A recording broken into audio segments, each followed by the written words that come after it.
예. 자, 오늘 뉴스 아이들은 여기까지 하겠습니다. 함께해 주신 여러분 감사합니다. 내일 뵙겠습니다.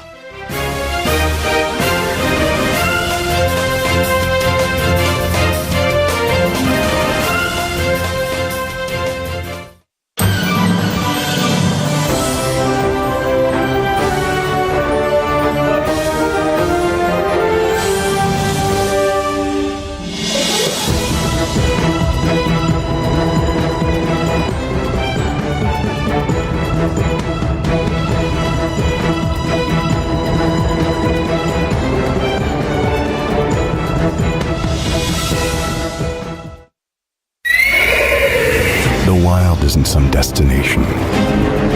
The wild is a way of life. And if it's in you, just live it. New Ford Bronco. Live wild.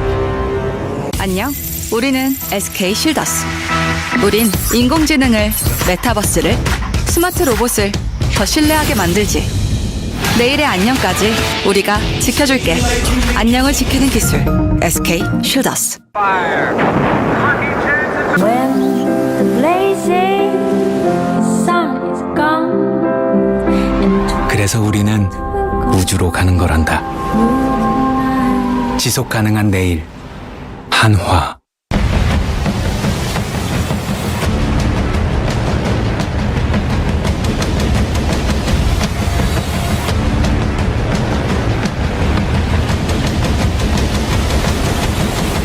Girar Perego.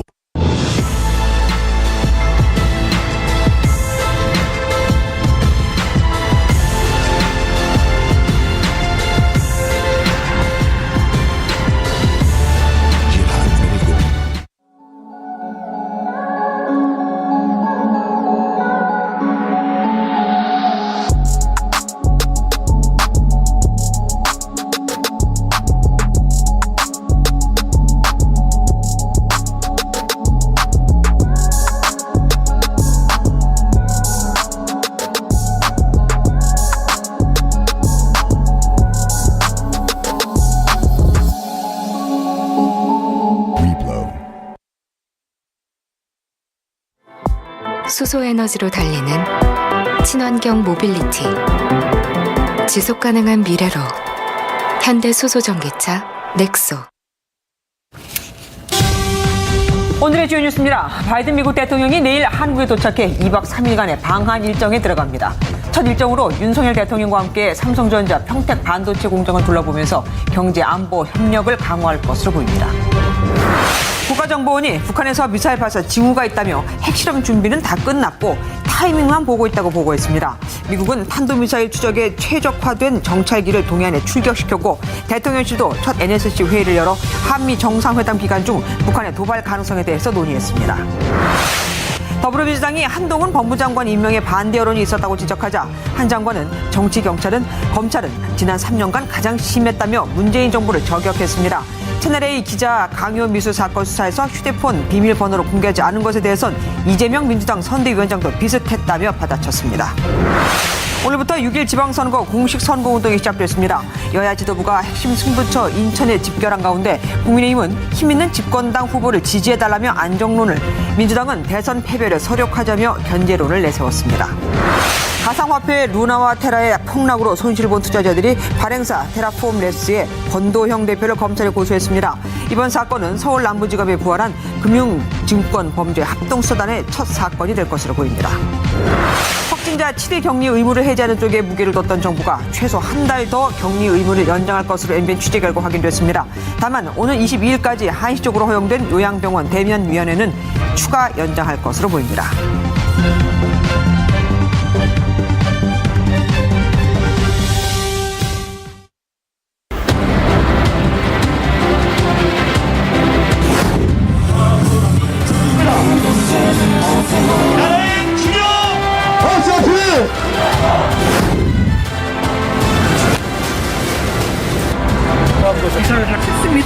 꼭 일하고 싶습니다.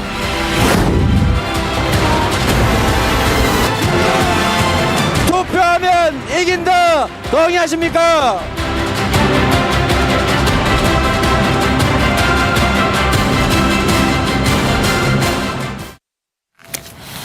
17명의 광역단체장과 교육감, 226명의 기초단체장, 779명의 광역의원 등을 선출하는 6.1 지방선거 13일간의 그 열전이 시작됐습니다. 오늘 밤 0시를 기준으로 각 후보들은 자신을 알리기 위해서 열을 다해 선거운동에 돌입했죠. 이번 선거는 윤석열 정권이 출범한 지 22일 만에 치러지기에 집권 초반 전국의 향배를 좌우할 풍향계가 될 수 있고 그래서 더 관심이 크죠. 잠시 후 이 소식은 전해드리도록 하고 우선 정상회담 얘기부터 가보겠습니다. 몇 시간 뒤 바이든 미국 대통령이 우리나라를 방문하기 위해서 에어포스 1을 타고 출발합니다. 이번 한일 방문의 의미를 워싱턴 연결해서 자세히 알아보도록 하겠습니다. 최종락 특파원.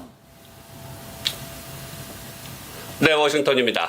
예, 바이든 대통령이 취임 이후 첫 한일 방문이잖아요. 미국은 이번 순방을 어떤 의미로 준비했을까요? 네, 말씀하신 것처럼 바이든 대통령 5시간 정도 후면 우리나라와 일본 순방길에 오릅니다. 취임 이후 16개월 만에 처음 이뤄지는 이번 방문. 백악관은 이렇게 정의했습니다.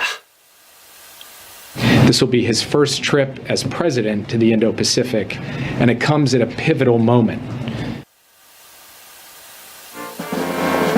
여기서 매우 중요한 순간이란 러시아의 우크라이나 침공에 대응하면서도 인도 태평양 전략 이행에 속도를 내겠다는 의지로 풀이됩니다.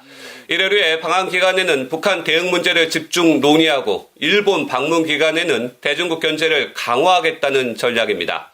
바이든 대통령은 오는 23일에는 쿼드 정상회의, 24일에는 인도태평양 경제 프레임워크 IPEF 출범 선언을 위한 정상회의를 할 예정입니다. 안보는 쿼드, 경제는 IPEF로 중국을 견제하겠다는 건데 우리나라는 먼저 IPEF에 동참하고 윤석열 대통령도 화상으로 정상회의에 참석할 것으로 알려졌습니다. 그런데 굉장히 민감해 보입니다. 백악관이 공개적으로 북한이 도발할 수 있다고 밝혔더라고요.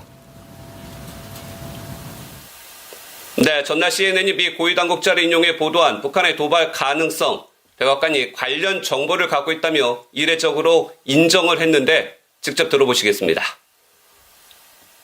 That there will be either a further missile test, including long-range missile test, or a nuclear test, or frankly both, in the days leading into, on, or after the president's trip to the region. We are preparing for all contingencies, including the possibility. 시점으로 얘기하면 바이든 대통령이 방한하는 20일부터 일본 방문 24일 사이에 ICBM 발사와 7차 핵실험 준비를 하고 있다는 여러 가지 정황이 파악됐다는 겁니다. 백악관은 바이든 대통령의 한일 방문 기간에 북한이 도발을 할 경우를 포함해 모든 비상 상황에 대비하고 있다고 강조했습니다. 이처럼 강한 경고에도 실제 도발이 이루어진다면 전략자산 전개 등 군사 대비 태세까지 조종할 수 있다는 의지를 표현한 것으로 해석됩니다. 반면 미 MBC 방송은 코로나19 확산에 직면한 북한이 전파를 늦추려고 ICBM 발사나 핵실험을 연기할 수 있다고도 전망했습니다. 지금까지 워싱턴에서 전해드렸습니다. 이렇게 미국이 북한 들으라는 듯 적어도 한미 정상회담 그 기간엔 미사일 도발하지 말라고 강조하고 있지만 지금 들어오는 소식은 그닥 반갑지 않습니다. 국가정보원이 북한은 이미 핵실험 준비가 끝났고 타이밍만 보고 있다고 보고를 했거든요. 미국은 탄도미사일 탐지 정찰기를 동해안에 출격시켰고 우리 대통령실은 첫 정례 NSC를 개최해 북한의 도발 가능성을 논의했습니다. 신재우 기자가 보도합니다. 조 바이든 미국 대통령의 한일 순방 때 북한이 핵실험이나 미사일을 발사할 가능성이 크다는 분석이 잇따라 나오고 있습니다. 백악관에 이어 국정원도 국회 정보위에 참석해 북한이 핵실험 준비는 다 끝났고 타이밍만 보고 있다고 보고했습니다. 또 대륙간 탄도미사일 ICBM으로 추정되는 미사일 발사 징후도 함께 포착했다고 전했습니다. 미사일은 코로나 시국이긴 하지만 발사 징후가 있다. 그리고 핵실험도 준비는 다 끝났고 타이밍만 보고 있다. 미국은 탄도미사일 탐지 추적에 최적화된 특수정찰기 RC-135S 코브라보를 우리나라 동해상공으로 출격시켰습니다. 이 정찰기는 북한 평양 일대를 살피며 탄도미사일 발사 동향을 감시하는 것으로 전해졌습니다. 대통령실도 김성한 국가안보실장 주재로 첫 NSC 회의를 열고 한미 정상회담을 앞두고 북한 동향을 점검했습니다. 또 김 실장은 아키바 타케오 일본 국가안전보장국장과 화상 협의를 통해 북한 도발 현황을 분석하고 긴밀히 협조하기로 했다고 밝혔습니다. MBN 뉴스 신재우입니다.